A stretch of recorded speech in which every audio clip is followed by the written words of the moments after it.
एक अंतरराष्ट्रीय सतर पर गांव को पहचान दिलाई।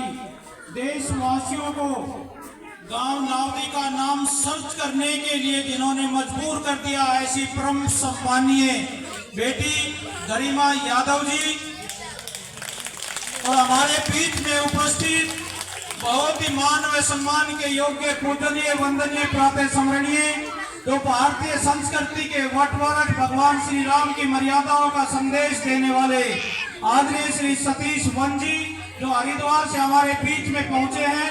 पूज्य सतीश वन जी अखिल भारतीय सनातन परिषद के राष्ट्रीय सचिव के तौर पर भारतीय संस्कृति, मर्यादाओं, परंपराओं का अच्छे से निर्वहन कर रहे हैं। और सबसे बड़ी खुशी की बात यहाँ होती है, देश के अंदर 7 अखाड़े हैं जो कुंभ के मेले लगवाते हैं, उनमें एक निरंजनी अखाड़ा है, उनके शिष्य हैं आदरणीय श्री पूज्य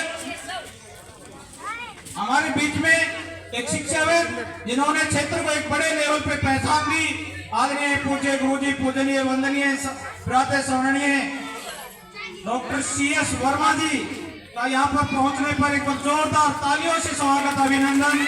उनके साथ में मेरे गुरुजी, पूजनीय, वंदनीय, जो समय समय पर मुझे प्रेरित करते रहते हैं, ऐसे परम सम्मानीय सुंदरलाल सुबोध जी अपनी पूरी टीम के साथ, साहित्य मंच के साथ में कृष्ण कुमार जी हेडमास्टर साहब जी का स्वागत है। यहाँ पहुंचने पर एक बार जोरदार तालियां।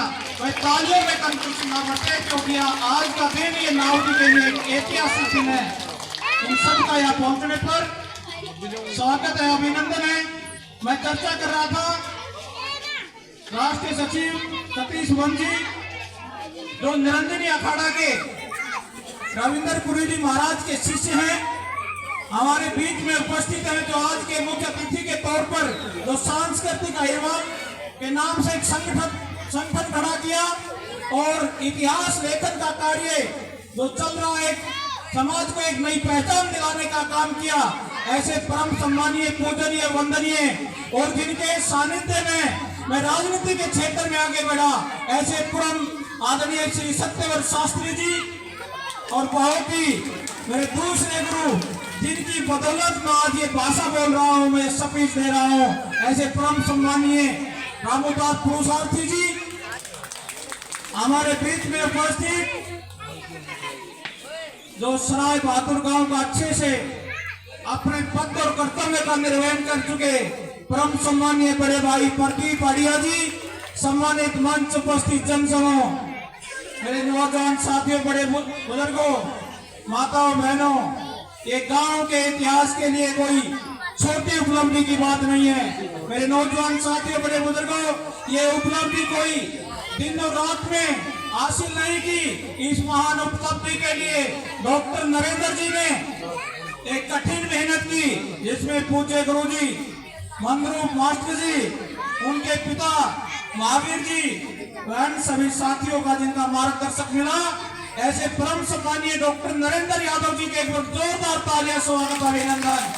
मेरे नौजवान साथियों, छोटे छोटे बच्चों, कान खोल करके सुन लो, दुनिया की कोई भी ताकत यदि आप चाहें और प्रयास करें तो दुनिया की कोई भी ताकत आपको सफल होने और महान बनने से नहीं रोक सकती, क्योंकि आपके अंदर वो क्षमताएं हैं, आपके अंदर वो जोश, जुनून और जिज्ञासा है, आपके अंदर एक परिमित साहस, एक परिमित शौर्य, एक अपरिमित साहस शौर्य की गाथा आप लिख सकते हो, एक नया इतिहास आप पढ़ा सकते हो।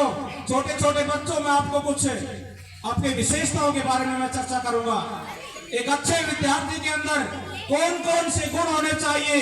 एक अच्छे विद्यार्थी के अंदर जब गुरु किसी आदेश दे तो उस आदेश के अनुपालन करना सीख जाए, जो संस्कार आपको मिले, जो अनुशासन आपको मिले, उसका अनुसरण आप करना सीख जाए। पूज्य गुरुजी आपको कह रहे हैं, मैं नहीं कह रहा, पूज्य गुरुजी कह रहे हैं, लाओ तुम्हारे लाल को इंसान बना देंगे, लाओ तुम्हारे लाल को इंसान बना देंगे, पूजेगी सारी दुनिया, ऐसा महान बना देंगे, ऐसा जज्बा ये संजो के रखते हैं। और ये जो संकल्प आप संजो के रखते हैं, उस संकल्प को साकार करने का ये काम करते हैं। एक सफल विद्यार्थी के अंदर कौन कौन से गुण होने चाहिए। एक सफल विद्यार्थी के अंदर सबसे पहला गुण होना चाहिए वो अनुशासित रहे। दूसरा, जब गुरु उसको आदेश करे तो उस आदेश की अनुपालना करे, उसके अंदर कोई झूठ कोई बहानेबाजी न लगाए। और तीसरा गुण जो शिक्षा का है, जो अनुशासन का, जो संस्कारों का गुण है, वो सबसे महत्वपूर्ण गुण होता है। हमने अपने बच्चों के लिए विरासत में क्या क्या दिया? कोई संपत्ति दी है, कोई महत्वपूर्ण नहीं है। महत्वपूर्ण यह है कि हमने उनको संस्कार क्या दिए, क्योंकि संस्कारों की नींव पर ही ये पूरा साम्राज्य खड़ा होता है। तो हमें बच्चों को अच्छे संस्कार दें, अच्छी शिक्षा दें, सरकारी स्कूल में दाखिला दिलवाएं, क्योंकि सरकारी स्कूल के अंदर संस्कार मिलते हैं। संस्कार, वो जहां संस्कार मिलते हैं वह अनुशासन होता है, और जहां अनुशासन होता है वह कामयाबी की मिसाल होती है। डॉक्टर नरेंद्र आचार्य जी ने गुरुकुल किशनगढ़ घासेड़ा स्वामी रामदेव जी के सानिध्य में अच्छे संस्कार मिले, अच्छा वातावरण मिला। तो उन्हीं संस्कारों के देन है कि बेटी को इतनी उपलब्धि पर लेकर के गए।